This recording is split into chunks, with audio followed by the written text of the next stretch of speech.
लेकिन सबसे बड़ा सवाल है कि आखिर काशी का सच क्या है? क्या मस्जिद की जगह पर वाकई पहले मंदिर था? आज इसी पर होगी देश की सबसे बड़ी बहस। अयोध्या के बाद काशी का समाधान। देखिए, इस विषय के दो पक्ष हैं। एक है सैद्धांतिक और एकेडमिक पक्ष, और दूसरा है जो राजनीति से जुड़ा हुआ पक्ष है, धार्मिक सांस्कृतिक अपनी जगह।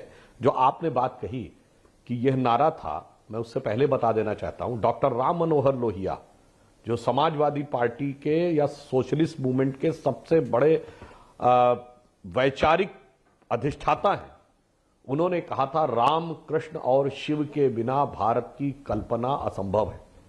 तो यह विचार तो सनातन विचार है, और जहां तक भारतीय जनता पार्टी का विचार है, हम तो ये कह रहे हैं श्री राम जन्मभूमि का आंदोलन या नारा हमारा थोड़ी था। आंदोलन तो संतों का था, श्री राम जन्मभूमि न्यास का था।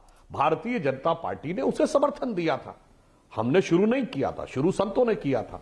तो उसी प्रकार से किसी भी विषय के बारे में जब कोई विषय आता है तो राजनीतिक दल अपना अपना विचार व्यक्त करते हैं। ठीक है, मैं वारिस पठान का रुख करता हूं। कौन सी समस्या है? जी, अगर नई चीजें नई टेक्नोलॉजी के साथ वारिस पठान, ज्ञानवापी मस्जिद के बारे में मुस्लिम पक्ष का दावा है वहां हमेशा मस्जिद रही है, लेकिन हिंदू पक्ष का कहना है कि वहां पर मंदिर तोड़कर मस्जिद बनी है।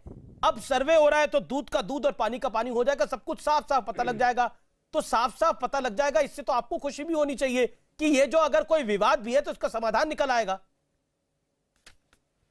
इसको रुकवाना क्यों चाहते हैं आप? जहां एक बार मस्जिद है वह मस्जिद थी, मस्जिद रहेगी, कोई उसी को हटा नहीं सकता, कोई उसको चेंज नहीं कर सकता।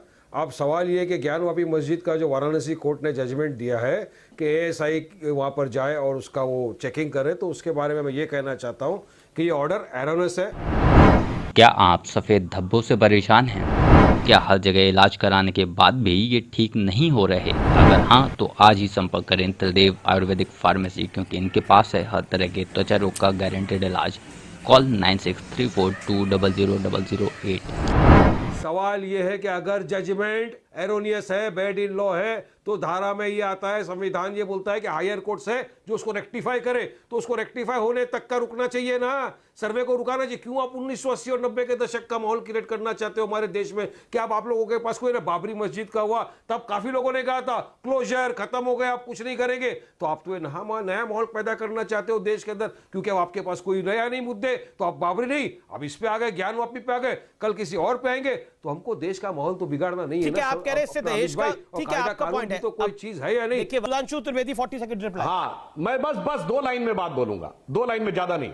पहले तो अमीश में देख के चौंक गया, एक वकील की शिद्दत के साथ, किस छटपटाहट के साथ कह रहा है कि नया सबूत, नई टेक्नोलॉजी नहीं, मजहबी बात।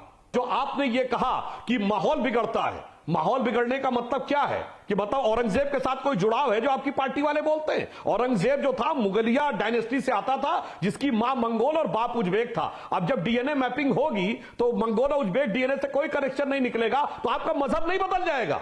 मगर यह साबित हो जाएगा कि वल्दियत औरंगजेब की डिसेंडेंसी से नहीं है, वल्दियत राम की डिसेंडेंसी से, बस इतनी सी बात है। अच्छी बात बोली, आपको अच्छी लगी तो ऐसे थोड़ा मार दीजिए हाथ, आप थोड़ा सा मार दीजिए,